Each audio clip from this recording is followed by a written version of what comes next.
There's been some talk lately of the standardization of golf balls. But a more urgent reform is the standardization of Christmas presents. It is no good putting this matter off. Let us take it in hand now, so that we shall be in time for next Christmas. My crusade is on behalf of those who spend their Christmas away from home. Last year, I returned with great difficulty from such an adventure, and I am more convinced than ever that Christmas presents should conform to a certain standard of size. Now, my own offerings were thoughtfully chosen. A matchbox, a lace handkerchief or two, cigarette holder, pencil and notepad, gems from Wilcox, and so on. Now, such gifts not only bring pleasure, let us hope, to the recipient, but they take up negligible amounts of room in one's bag and add hardly anything to the weight of it.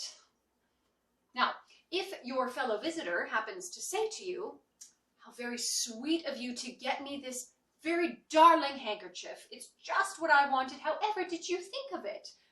You do not reply, "Well, it was a choice between that and 100 weight of coal."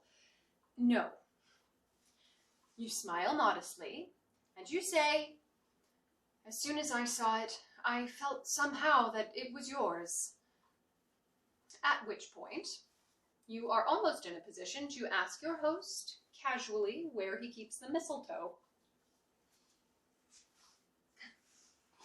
And now I'm reminded of the ingenuity of a friend of mine, William by name, who arrived at a large country house for Christmas without any presents in his bag.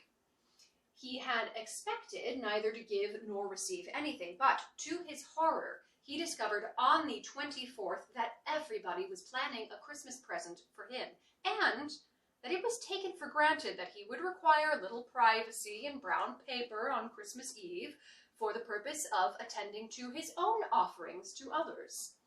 We had wild thoughts of telegraphing to London for something to be sent down. He spoke to other members of the household in order to determine what sorts of presents would be suitable. "What are you getting our host?" he asked one of them. "Oh, Mary and I are giving him a book," said John, referring to his wife. William then approached the youngest son of the household and discovered that he and his next brother Dick were sharing in this, that, and the other. Now, when William heard this, he retired to his room and he thought profoundly.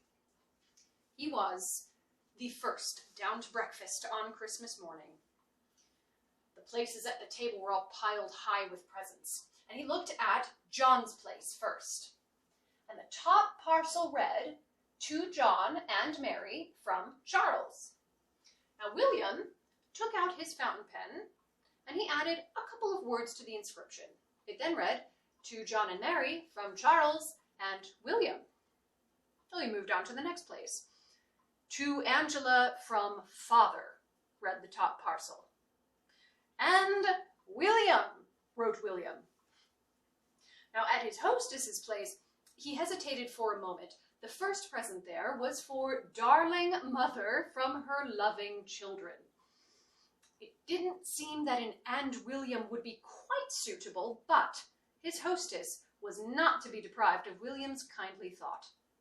20 seconds later, the handkerchiefs from John and Mary and William expressed all the nice things that he had been feeling for her. Now, of course, it is nearly impossible to thank every donor of a joint gift. One simply thanks the first person whose eye one happens to catch. Sometimes William's eye was caught, sometimes not. But he was spared all embarrassment, and I can recommend his solution with perfect confidence to anyone who may be in a similar predicament next Christmas.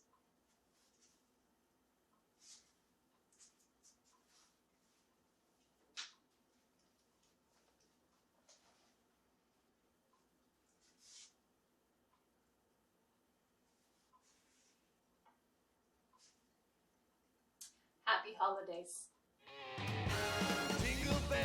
Jingle bells,